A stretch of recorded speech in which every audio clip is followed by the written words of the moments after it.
নাকি হযরত মুহাম্মদের একটা চুল সংরক্ষিত আছে। বাংলাদেশে এসে তারা প্রচার করলো যে ২৫০০ কিলোমিটার দূরে জম্মু কাশ্মীরে চুল চুরি হয়ে গেছে, তার বিনিময়ে সেদিন খুন হয়েছিল ১ কোটি হিন্দু। বাংলাদেশ ছাড়া হয়েছিল ৩ কোটি হিন্দু, আজকে ৫ কোটি হিন্দুকে বাংলাদেশ থেকে চলে আসতে হয়েছে সারা পৃথিবীর ইতিহাস।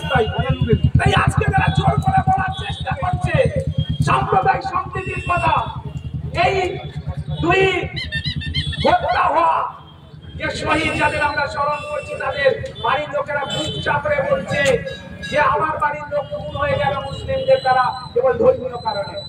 আমি তাদেরকে প্রশ্ন করতে চাই, যারা সারা পৃথিবী জুড়ে কেবলমাত্র ভাতের খোঁজ করেন, আমি আজকে সবিনয়ে চিৎকার করে বলতে চাই, এই খুন ভাতের জন্য না ধর্মের জন্য? নিশ্চিত ভাবে ধর্মের জন্য খুন। তাই ধর্মকে আমরা যদি রক্ষা করতে না পারি, যদি আমরা আমাদেরকে রক্ষা করতে না পারি, সংঘবদ্ধ হতে না পারি, তাহলে এই পশ্চিমবাংলাও একদিন পশ্চিম বাংলাদেশ হবে। এরও অবস্থা আফগানিস্তানের মতো হবে, ইরানের মতো হবে, মিশরের মতো হবে। তাই আসুন আমরা সবাই জোট বাঁধি, এর রক্তকে ব্যর্থ হতে দেওয়া যাবে না। কমিউনিস্টরা বলছে আমার দলের লোক ছিল, তোমার দলের লোক ছিল, আরেকটা ইসলাম যাত্রা হবে না। আপনারা কোথাও রাস্তায় যাবেননি, বলেননি, কেবলমাত্র জিহাদিকে লুকিয়ে যাওয়ার চেষ্টা করেছে। আমিও বিশ্বাস করি আমার দেশের গণতন্ত্রে, আমার সংখ্যাগুরুর দেশ, এখানে হিন্দুরা স্বাধীনভাবে ধর্মাচরণ করবে। কেন আমাদের প্রতিটা ধর্মাচরণের ক্ষেত্রে, প্রতিটা ক্ষেত্রে, আমাদের পদযাত্রার ক্ষেত্রে, ধর্মীয় শোভাযাত্রার ক্ষেত্রে হাইকোর্ট থেকে রায় নিয়ে আসতে হয় এই চটিচাটা পুলিশের জন্য? ধর্ম আমাদের রক্ষা আমরা করবো, আমরা বুক পেতে দেবো গুলির জন্য, কিন্তু কাউকে আমরা রেয়াত করবো না এর পরবর্তী সময়ে। তাই বলতে চাই, আজকের এই শহীদ দিবসের স্লোগান একটাই, ধর্ম আমার, রক্ষা করার অধিকার জোশ জোর আমার। তাই সবাই জোট বাঁধুন, হিন্দুরা একতাবদ্ধ হন। এই গণতন্ত্র ততদিনই টিকে থাকবে যতদিন এখানে হিন্দুরা সংখ্যাগরিষ্ঠতা হবে। পৃথিবীর এরকম কোন একটিও দেশ নেই যে দেশে মুসলিমরা সংখ্যাগরিষ্ঠতা গরিষ্ঠ, অথচ সেখানে ধর্ম নিরপেক্ষতা আছে, সেখানে অন্য ধর্মকে সহ্য করা আছে, যেখানে অন্য ধর্মকে সহনশীলতা দেখিয়েছে। তাই আমাদের এই ভূমিকে রক্ষা করতে হবে। হাজার হাজার বছরের পুরানো সংস্কৃতি আমার ভারতবর্ষ, তাকে রক্ষা করতে হবে, তাকে ঐতিহ্যকে রক্ষা করতে হবে। তাই সকল হিন্দু সম্প্রদায়ের মানুষকে, সমস্ত মানবিক সম্পন্ন মানুষকে, যারা মেকি ধর্ম নিরপেক্ষতার মুখোশ করে থাকেন না, সোজাকে সোজা, বাঁকাকে বাঁকা করতে জানেন, সাদাকে সাদা, কালোকে কালো বলে চিৎকার করতে জানেন, তারা সবাই একতাবদ্ধ হন। সবার সম্মিলিত প্রচেষ্টার মধ্য দিয়ে এই অন্ধকার কেটে গিয়ে নতুন সূর্যোদয় হবে। এই ভারতবর্ষ হাজার হাজার বছরের বহু বিদেশিদের আক্রমণেও ধ্বংস হয়নি। আমার বাপ ঠাকুরদার এই সম্পত্তিকে আমরা রক্ষা করবো, আর ওয়াকফ বিল দিয়ে বলবো না।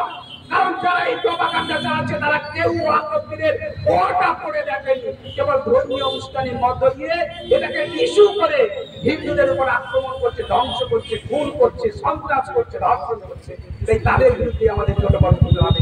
তাই সবাইকে পুনরায় আমি আমার শ্রদ্ধা, শুভেচ্ছা, অভিনন্দন জানিয়ে বলা শেষ করলাম। ভারত মাতা কি জয়, ভারত মাতা কি জয়, জয় শ্রী রাম, জয় শ্রী রাম, জয় শ্রী রাম, জয় শ্রী রাম। নিজের সংসার দাউ দাউ করে চলছে, আর এই সংখ্যাগুরু পশ্চিমবঙ্গের যখন পালিয়ে যাচ্ছে, টুপি দাড়িওয়ালাদের কাছে হাত জোর করে বলছে আমাকে চলে যেতে দাও। তার সব ঘর বাড়ি ছেড়ে ক্যাম্পে গিয়ে দুটো খাদ্যের জন্য হাহাকার করতে হচ্ছে। এই আমার পশ্চিমবঙ্গ। আমি বলতে চাই, যারা এই কথাটা বলছে, ধর্ম নিরপেক্ষতা, ধর্মীয় উদারতা, যখন সংখ্যায় কম তখন ধর্ম নিরপেক্ষতা, ধর্মীয় উদারতা, কমিউনিজম, ফুল মিষ্টি, আর যখন সংখ্যায় বেড়ে যায় তখন খুন, ধর্ষণ, ঘর বাড়ি জ্বালিয়ে দেওয়া, ইট বৃষ্টি, পতাকার আন্দোলন। কেন, কি করে একটি আন্দোলনের নামে প্রতিটি বাড়ির মাথায় মাথায়, মোড়ে মোড়ে, বস্তা বস্তা ডাই ডাই করা ইট আর পাথরের জমা করিয়েছে কারা?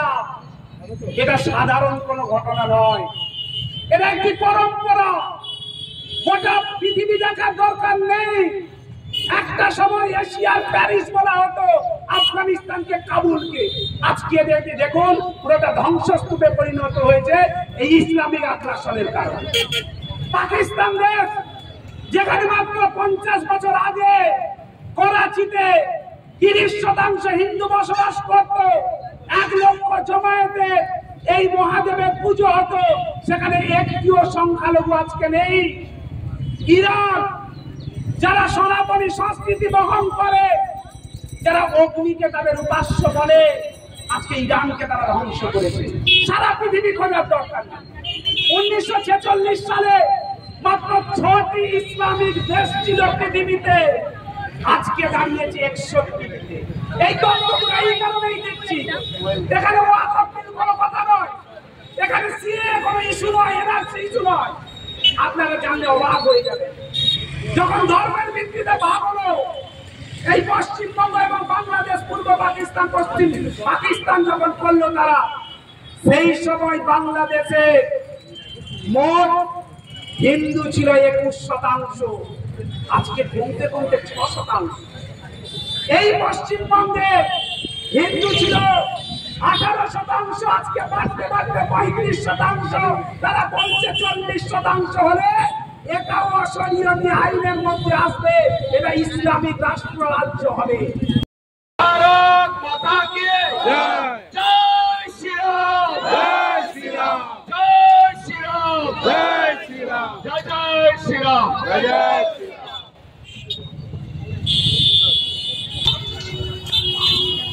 মোমবাতি যা জ্বালানো দেবে আমাকে বলবো, তাপস ভাই এসো। সুন্দর হয়ে গেছে। আচ্ছা ঠিক আছে, আচ্ছা কিন্তু স্বপ্ন আমাদের দুঃস্বপ্ন হয়ে গেল দিনের পর দিন। আমরা দেখতে পেলাম যে নামে এক শ্রেণীর লোক যারা রাষ্ট্রীয় সম্পত্তি ভাঙচুর করলো, ট্রেনের উপরে পাথর মারল, তাদেরকেও কিন্তু তৃণমূল কংগ্রেস শান্তির ছায়া দিল।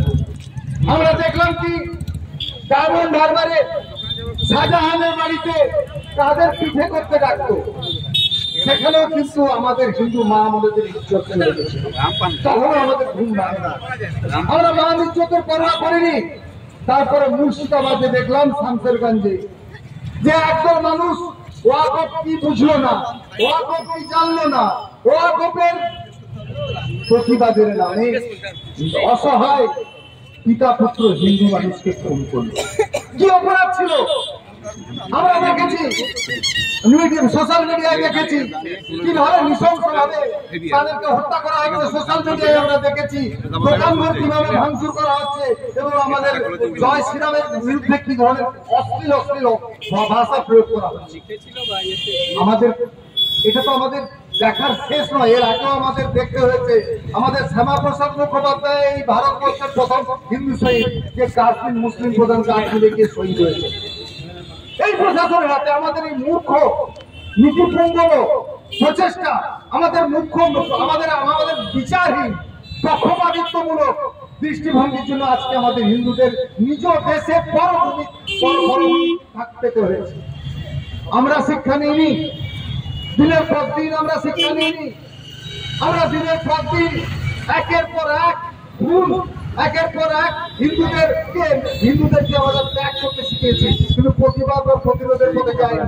শরণার্থীর কাল থেকে দেখেছি একদম মানুষ জানা হয়ে থাকতে আল্লাহু আকবার বলে দিনের পর দিন আল্লাহর নাম নিয়ে মানুষের হত্যা, যে যারা যেখানে যেভাবে লালন পালন করে সেটা কখনো পৃথিবীর সভ্যতার চলন্ত উদাহরণ নয়, নমুনা নয়। এদিন চলতে পারে না, আমাদের জোর রাখতে হবে। আমরা সবাই একসঙ্গে লড়বো, হাতে হাত রেখে লড়বো। এখানে আমরা হিন্দু ঐক্য চাই, এখানে যে যাই রাজনীতি করুক কিন্তু হিন্দু ঐক্য রাখতে হবে। আমাদের ক্ষোভ টিএমসির বিরুদ্ধে, তারা কি করে মুসলিম ইসলামীকরণ করছে পশ্চিমবাংলাকে, পশ্চিমবাংলাকে বাংলাদেশে পরিণত করতে চাইছে এবং ইউনুসের সেকেন্ড এডিশন এখানে চালু করতে চাইছে। এই বাংলাদেশের সঙ্গে পশ্চিমবাংলাকে যুক্ত করে ইন্ডিয়ান বাংলা চক্রান্তে মমতা ব্যানার্জি যুক্ত হয়েছে। আমাদের আপত্তি, আমাদের প্রতিবাদ, আমাদের প্রতিরোধ আবার থাকবে যেন বাংলা যেন আর মধ্যে থেকে দেহত্যাগ করলেন, আমাদের মধ্যে থাকলেন না, ইসলামীকরণের জন্য তাদের জীবন চলে গেল, তার স্মৃতিতে শ্রদ্ধা জানিয়ে আমি আমার আজকের বক্তব্য শেষ করছি। জয় হিন্দ, বন্দে মাতরম, ভারত মাতা কি জয়।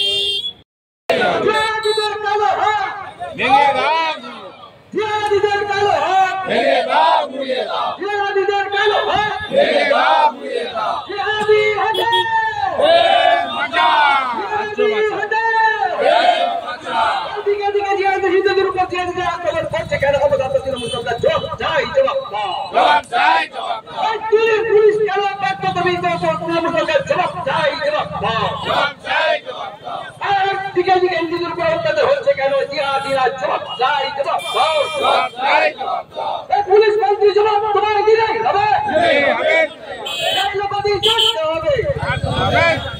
জিহাদিদের কালো হাত ভেঙে দিন গুলে দিন।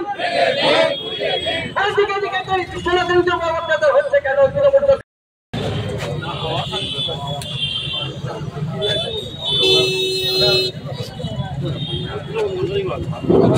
শহীদ স্মরণে আপন মরণে রক্ত ঋণ শোধ করুন, শহীদ স্মরণে আপন মরণে রক্ত ঋণ শোধ করুন, হিন্দু শহীদ দিবস পালন করুন, হিন্দু শহীদ দিবস পালন করুন। আমাদের কাছে লোকপ্রিয় সাংসদ সম্মানীয় সৌমেন অধিকারী মহাশয়, আমাদের মোমবাতি প্রজ্বলন দিয়ে শুরু করে পরপর আমাদের নেতৃত্বরা সবাই এখানে এসে মোমবাতি প্রজ্বলন করবেন, শহীদদের প্রতি শ্রদ্ধা নিবেদন করবেন। নিচে দিল, নিচে পাশে বিশ্বনাথ নিচে দাও, নিচে উপরে দিন।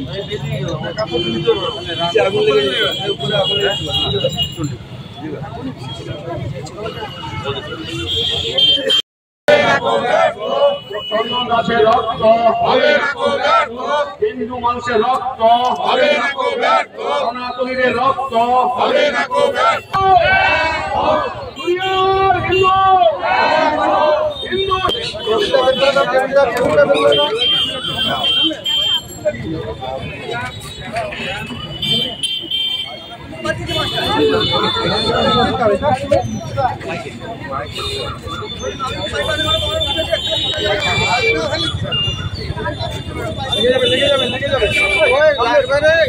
আচ্ছা, আগুন লেগে একাকি চলে আসতে বলো, আস্তে আস্তে ধরে নিতে। পান দোকানে তো রামদা বলে দিয়েছিল, আরে পান দিতে বলতো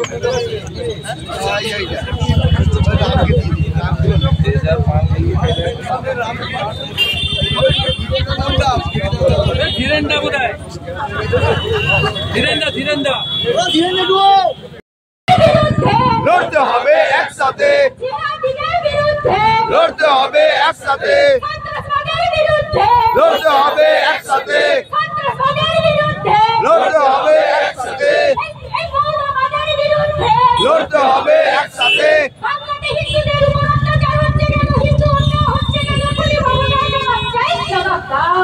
চাই জবাব দাও, বাংলার মধ্যে হিন্দু হত্যা হচ্ছে কেন? চাই জবাব দাও, চাই জবাব দাও। পুলিশ মন্ত্রী হায় হায় হায় হায়, পুলিশ মন্ত্রী হায় হায় হায় হায়, মুখ্যমন্ত্রী হায় হায় হায় হায়। এক দফা এক দাবি এক, এক দফা এক দাবি এক, চন্দন গাছের রক্ত হবে না কো ব্যর্থ, চন্দন গাছের রক্ত হবে না কো ব্যর্থ, হরগোবিন্দের রক্ত হবে না কো ব্যর্থ। চন্দন গাছ আমরা তোমায় ভুলছি না, ভুলবো না, ভুলছি না, ভুলবো না। ভারত মাতা কি সংখ্যাগুরু হিন্দু রাষ্ট্র ভারতবর্ষ, পশ্চিমবঙ্গ রাজ্য যেখানে এখনো 70% হিন্দুরা বসবাস করে, মানবতার এক অন্ধকার দিন, পশ্চিমবঙ্গের গণতন্ত্র ভুলুণ্ঠিত, পুলিশ প্রশাসন বলে কিছু নেই। আর এই সংখ্যাগুরু পশ্চিমবঙ্গে কেবল ধর্মীয় কারণে জিহাদি মুসলিমদের উস্কানি, জিহাদি মুসলিমদের খুন সন্ত্রাসের বলি হয়ে এই পশ্চিমবঙ্গে 2 হিন্দু খুন হয়ে গেল প্রশাসনের পরোক্ষ মদতে। ইস্যু কি ছিল? ইস্যু ছিল ওয়াকফ বিল। আমি চিৎকার করে বলতে চাই, যাদের কানে এই কথাগুলো যাচ্ছে, যে সমস্ত জিহাদিরা, যে সমস্ত মৌলবাদীরা, যে সমস্ত মুসলিমদের দ্বারা হিন্দুদের নৃশংসভাবে খুন করা হলো, তারা ওয়াকফ বিল নিয়ে কিছুই জানে না। যদি ওয়াকফ বিল নিয়ে আন্দোলন হবে গণতান্ত্রিক পদ্ধতিতে, তাহলে কেন হাজারো হাজারো হিন্দু নিজের জেলা মুর্শিদাবাদ ছেড়ে রাতের অন্ধকারে নদী পেরিয়ে মালদা চলে যেতে হচ্ছে? এবার ভয়ঙ্কর বয়ান। আমার বাংলার এক নারী পশ্চিমবঙ্গে আমাদের বাড়ির মা বোনেরা চিৎকার করে বলছে যে আমি পালিয়ে আসতে বাধ্য হয়েছি, আমার বাড়ি ঘর জ্বালিয়ে দিয়েছে। আর কোথাকার কয়েকজন ছোড়া এসে আমার শাড়ির আঁচল ধরে টান মেরে বলেছিল, সংগ্রাম দাও, তোমার স্বামীকে ফিরিয়ে দেব। কেউ উন্মত্ত ভূমিতে আমরা বসবাস করছি। এখন অন্ধকার যুগ আমরা দেখছি। জিহাদিরা এসে আমাদের ঘরের মা বোনেদের শাড়ি ধরে টান মারছে, বলছে সংগ্রামের বিনিময়ে তোমার স্বামীকে ফিরিয়ে নিয়ে যাও। এখানে এই শহীদ স্মরণ সভায় আমাদের আপনাদের সামনে আমাদের সারা বাংলায় যে পরিস্থিতি তৈরি হয়েছে, তার জন্য তার কথা আমাদের নেতৃত্বরা বলবেন। এবং এই সময় আমাদের শ্রদ্ধাঞ্জলি নিবেদন করলেন আমাদের জেলার সাংগঠনিক জেলা সভাপতি সমাজের সোমনাথ রায়, আমাদের সাধারণ সম্পাদক সাংগঠনিক জেলা চন্দ্রশেখর মন্ডল মহাশয়, এবং আমাদের জেলা নেতা অসীম মিশ্র, কাউন্সিলর সুবল মান্না, তাপস জোড়াই সহ আমাদের সমস্ত নেতৃত্ব যারা উপস্থিত আছেন সবাই, এবং আমাদের নগর মন্ডলের সভাপতি রামচন্দ্র পণ্ডা সহ আমাদের নেতৃত্ব যারা আছেন সবাই আমাদের এই হিন্দু শহীদ স্মরণ সভায় আমি কিছু বলার জন্য অনুরোধ করব। আমাদের জাতীয় সাংগঠনিক জেলার অন্যতম সাধারণ সম্পাদক ডক্টর চন্দ্রশেখর মন্ডল মহাশয়।